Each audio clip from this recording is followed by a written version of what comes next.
ఆగు అర్జున. నిజంగా యోధుడవైతే, మహారథివైతే ఆగిపో. నీవిలా నిశస్త్ర యోధునిపై దాడి చేయరాదు. అభిమన్యుని అంతిమ క్షణాలను స్మృతికి తెచ్చుకో అంగరాజ కర్ణ. అభిమన్యుని మీరు వధించినప్పుడు వాని చేతిలో శస్త్రమేదీ లేదు, గాయపడిన వాని శరీరంలో రక్తమూ లేదు. ఆ స్థితిలో వానిని మీరే వధించారు అంగరాజ కర్ణ.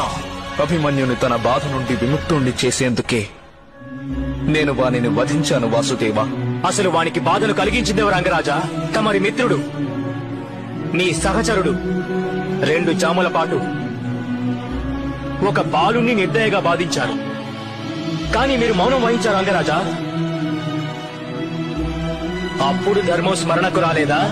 అయినప్పటికీ నేను మీకు అవకాశం ఇస్తాను. సూర్యాస్తమయానికి ఇంకా 2 గడియలు ఉన్నాయి అంగరాజా. ఒకవేళ 1 గడియలోగా మీకు మీ విద్య స్మరణకు రాకపోతే, ఇక 2వ గడియలో నేను అంజలి అస్త్రంతో మిమ్ము వధిస్తాను.